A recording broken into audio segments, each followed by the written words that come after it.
The area of the Bay of Bengal near India's coastline is a favorite destination for fishermen. This region, abundant in fish resources, ensures that no one returns empty-handed. The uninhabited island of Katchatheevu, which lies next to the sea, has been used by fishermen for centuries for drying their nets and resting. A boat with 16 fishermen from Tamil Nadu's Rameswaram had gone for fishing. During their work, they stopped at a small, uninhabited island to rest. Suddenly, the Sri Lankan Navy rushed to the spot. They arrested the fishermen, destroyed their valuable nets, and seized their boat. This was not an isolated incident.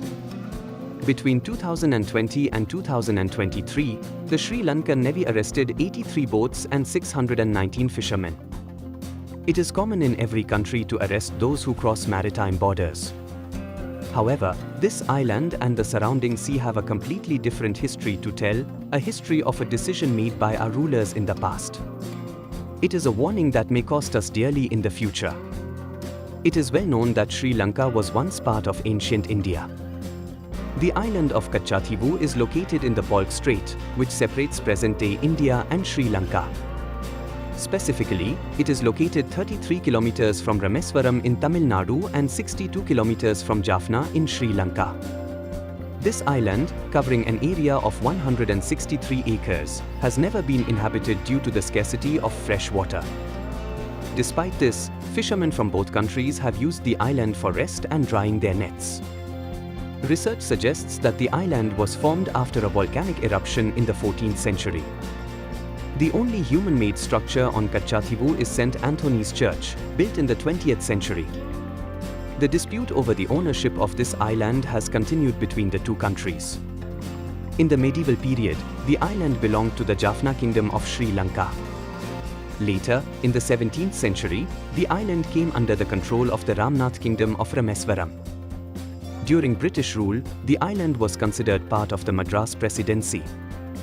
The dispute over the ownership of the island began during the British colonial period when a British survey recorded the area, including Katchatheevu, as part of Ceylon, now Sri Lanka. The British representative from India did not accept this, and thus began a long-standing conflict. After India gained independence, the country faced several issues concerning the borders, both on land and at sea. Since ancient times, the sea between India and Sri Lanka was considered a single entity, making it difficult to define the maritime boundary. To address this issue, a crucial agreement was signed in 1974.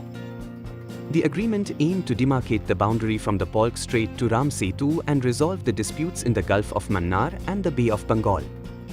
Indian Prime Minister Indira Gandhi and Sri Lankan Prime Minister Sirimavo Bandaranaike held discussions from June 26 to 28, 1974, which resulted in the signing of this agreement. This agreement is known as the Indo-Sri Lankan Maritime Agreement. When the maritime boundary was determined, our rulers made a significant diplomatic concession to ensure better relations between the two nations. According to this agreement, Katchatheevu, which had been used for generations by Tamil Nadu's fishermen, came under Sri Lanka's control. The Tamil Nadu government immediately argued that this was a grave mistake. However, the Indian government did not take it seriously, as it was aiming to foster good relations with Sri Lanka.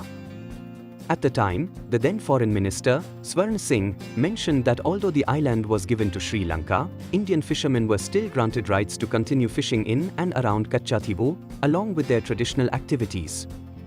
They were also allowed to participate in the St. Anthony's Church festival without needing a visa. However, things were not so smooth. The area around Katchatheevu was rich in fish and a significant catch of various species, making it a valuable resource. The fishermen's boats from Tamil Nadu were much larger compared to those from Sri Lanka. As a result, the Sri Lankan fishermen and authorities raised accusations that the fishermen from India were catching more fish than allowed. This seriously impacted the fishing activities of Rameswaram fishermen. While the agreement created confusion in many aspects, both countries moved forward with a new deal. The agreement was signed during a state of emergency in India. This new agreement had stringent conditions, preventing fishing without explicit authorization. The Tamil Nadu government raised concerns about the Indian government signing such an agreement without consulting them. In 1983, an internal war broke out between the Sinhalese and Tamil communities in Sri Lanka, which further complicated the situation. At this time, it was common for the Sri Lankan Navy to harass fishermen from India, accusing them of supporting the LTTE. However, fishermen from Tamil Nadu continued to fish in the northern coasts, which were under the control of the LTTE.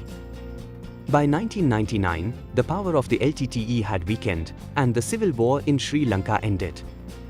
After this, the Sri Lankan government imposed strict controls in all areas, especially over Indian fishermen's activities at Katchatheevu. Subsequently, many fishing boats from India were seized by the Sri Lankan Navy. There were several instances where boats that were seized were not released, and the fishermen's release was delayed. Numerous protests in Tamil Nadu called for Kachatheevu to be restored to India and for fishing rights to be granted again. The Tamil Nadu government argued that the international maritime boundary is just 1 kilometer away from the western shore of Kachatheevu, and therefore banning fishing in this area is practically not feasible. In 1991, the Tamil Nadu Legislative Assembly passed a resolution demanding the return of Kachatheevu. In 2011, the Jayalalitha government filed a petition in the Supreme Court demanding the annulment of the 1974 and 1976 agreements. This island, which India relinquished, was dismissed as an insignificant rock by calling it a non-strategic location. Today, it is the fishermen on both sides who are suffering due to this decision. Successive governments, focusing on maintaining good relations with Sri Lanka, have had the same stance regarding Katchatheevu. India's official position on this issue has been that the Katchatheevu dispute was resolved by the 1974 and 1976 agreements. In response to a right to information (RTI) application regarding Katchatheevu, the Ministry of External Affairs stated that no area had been transferred or relinquished by India in the 1974 and 1976 agreements, and therefore the region was never considered part of a demarcated boundary, making it impossible to incorporate it into India. The most effective solution proposed by experts to resolve this issue is for the Indian government to take control of the area, including Katchatheevu, under a long-term leasing arrangement. If any country, especially one with economic constraints like Sri Lanka, were to take control of Katchatheevu and use it for military purposes, it would pose a direct threat to our country's security. Therefore, a long-term strategic approach, considering the interests of the Tamil Nadu government and its fishermen, as well as understanding the concerns of the Sri Lankan people, is what is required. Jai Hind.